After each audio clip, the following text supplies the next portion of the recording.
The woman's fingers closed around my wrist before I even saw her face. I had been standing at the pharmacy counter, waiting for my blood pressure medication, thinking about nothing more complicated than whether I had time to stop at the post office before the afternoon rain came in. My cart held a box of chamomile tea, a bottle of hand lotion, and a birthday card I had been meaning to mail to my sister in Amarillo for 2 weeks. I was not thinking about my son. I was not thinking about anything that mattered, the way you never are in the moments right before everything changes. "You're Daniel's mother," the woman said. It wasn't a question. She was about my age, perhaps a few years younger, with silver-streaked hair pulled back and reading glasses pushed up on her forehead. I recognized her vaguely, the kind of face you see at the grocery store, at the gas station, in the parking lot of a church you pass on your way to your own, but I could not have told you her name. "I am," I said. She looked over her shoulder, then back at me. Her grip on my wrist tightened just slightly, the way you hold onto something when you're not sure you should let go. "I don't want to be in anyone's business," she said quietly. I almost didn't say anything, but if it were my son, I would want someone to tell me. I stood very still. "Tell you what?" I asked. She leaned in, and what she said to me in the next 30 seconds was so quiet, so careful, that I almost thought I had misunderstood her. I asked her to repeat herself. She did. Then the pharmacist called my name, and the woman stepped back. And by the time I turned around again, she had disappeared into the aisle with the vitamins and the reading glasses, and I was left holding my prescription bag with both hands like it was the only solid thing in the room. I drove home in a kind of silence I had never experienced before. Not the comfortable silence of a woman used to living alone. Something colder than that. My name is Ruth. I am 64 years old, and I have lived in Beaumont, Texas, for most of my adult life. My husband, Gerald, passed away 6 years ago from a heart attack that came without any warning on a Tuesday morning while he was eating toast. After that, it was just me and Daniel, my son, 29 years old, kind-natured, a little too trusting in the way that some good people are, the kind of man who holds the door open for strangers and means it, who tips 20% without doing the math first, who still calls me every Sunday evening without being reminded. He met Amber at a work happy hour 8 months before that day at the pharmacy. She was 26, a dental hygienist, and she was, I will be honest with you, very beautiful in a way that made my son slightly stupid for the first few months. I had noticed that. I had told myself it was normal. I had told myself that I was the mother and therefore naturally suspicious, and that I should be careful not to become the kind of woman who runs off every good thing that comes near her child. So I had been careful. I had been so careful. I had swallowed the small things, the way she checked her phone constantly at my dinner table, the way she answered questions about her family with a smile that redirected without actually saying anything, the way my son seemed slightly thinner and slightly more tired each time I saw him, though he insisted everything was fine, great, couldn't be better. I had told myself I was imagining it, that I was lonely, that I was projecting. The woman at the pharmacy had told me something that made me stop telling myself those things. She said she had seen my son's car. She recognized it because her husband drove the same model parked in the driveway of a house on Mallard Creek Drive, late on a Wednesday night 3 weeks ago. She knew the house because her nephew used to rent there. And outside that house, loading bags into the back of a silver SUV that did not belong to my son, was a young woman she had seen before at the salon where they both got their hair done. And with the young woman was a man older, heavier, wearing a jacket my son's friend had called her brother. Amber had told my son she lived in an apartment near downtown with a roommate. My son paid for that apartment. He had told me so himself, laughing a little, saying it was serious, saying he wanted to take care of her. The house on Mallard Creek Drive was not an apartment near downtown. I sat at my kitchen table that night and I did not call my son. I wanted to. I wanted to call him and ask him directly, the way I had always done when he was in trouble as a boy, straight to the point. No games, just tell me what's happening. But I thought about the pharmacy woman's eyes, how careful she had been, how she had said I don't want to be in anyone's business before saying anything at all. And I thought about how little I actually knew. One story, one woman, one night. I needed more than that. I needed to be sure. I am not a woman who has ever followed anyone. I want you to understand that. I am a retired elementary school librarian who gardens on weekends and volunteers at the Literacy Center on Thursday mornings. I am not dramatic by nature. I have never in my 64 years done anything that could be called surveillance. But I drove to Mallard Creek Drive the next evening, and I parked half a block down from the house the woman had described, and I waited. I brought my knitting. I told myself. That made it less strange. The house was a nice one. Brick front, 2-car garage. The kind of landscaping that requires regular attention. Not rented, owned, or I did not know what a maintained lawn looked like. A silver SUV sat in the driveway. The same one. Maybe I had no way to know for certain. After 40 minutes, the front door opened. Amber came out wearing a long cardigan and holding a coffee mug. The way you do in your own home. At ease, unhurried. She stood on the porch for a moment and looked at her phone. Then a man came out behind her and said something, and she laughed at whatever it was. And they went back inside together. The man was not my son. I sat with that for a long moment. Then I put my knitting away and drove home. Now I had 2 things, but I still did not fully understand what I had. 2 people at a house. My son's girlfriend seeming comfortable in a place she had never mentioned. A man who was not my son. Those were facts. But facts that could still mean several different things if I wanted badly enough for them to mean something innocent. I found out his name through my son, without asking. I mentioned Amber in conversation that Sunday casually, asking how she was, whether she and her brother were close. My son said yes, she and her older brother Marcus were very close, that Marcus had moved back to town recently after some years in Houston. He said it like it was a pleasant fact, something he was happy about for her sake. I said that was nice. I asked if Marcus had found work here. My son hesitated just slightly, the kind of pause you wouldn't notice if you weren't listening for it, and said he thought Marcus was still figuring things out. Figuring things out, that phrase sat with me. The following Wednesday, I drove back to Mallard Creek Drive and parked in a different spot, a little closer, under a tree whose branches made my car harder to see from the house. I had told my neighbor I was visiting a friend. I felt foolish and frightened, and absolutely certain that I was not going to stop. The silver SUV was gone, but a second car, a dark blue sedan I had not seen before, was parked on the street in front of the house. I wrote down the plate number in the back of my grocery list notepad. I didn't know what I would do with it, but I wrote it down. At 6:20, my son's car turned onto the street. My heart did something I cannot accurately describe. I slid lower in my seat, an instinct, not a plan, and watched through the windshield as Daniel parked in the driveway and got out. He was carrying flowers. Yellow ones, the kind he always bought because I once mentioned in passing that I liked yellow flowers, and he remembers everything.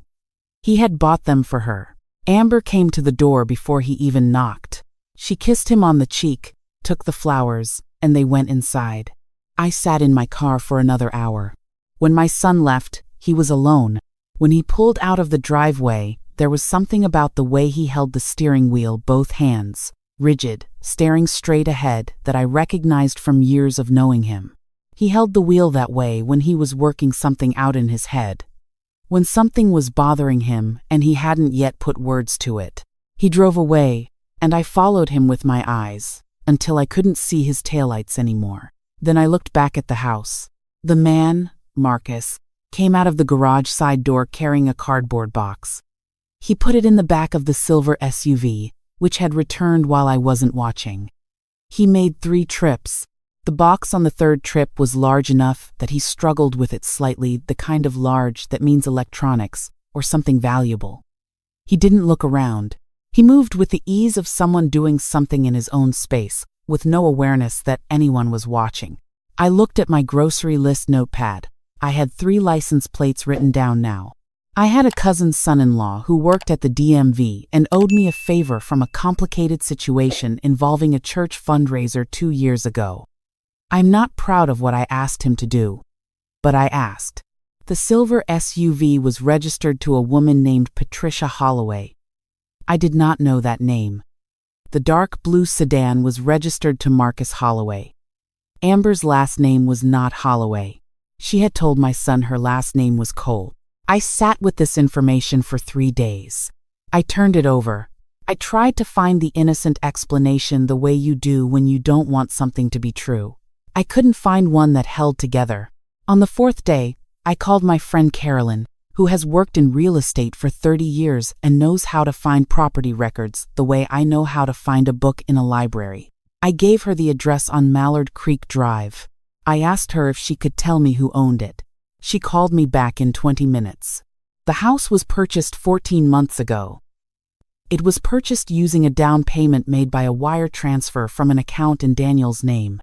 I put the phone down on the counter and stood at my kitchen sink and looked out at the backyard where Gerald used to grill on Sunday evenings, and I let myself feel it, the whole weight of it, for exactly as long as I needed to. Then I dried my hands on the dish towel, picked up the phone, and called my son.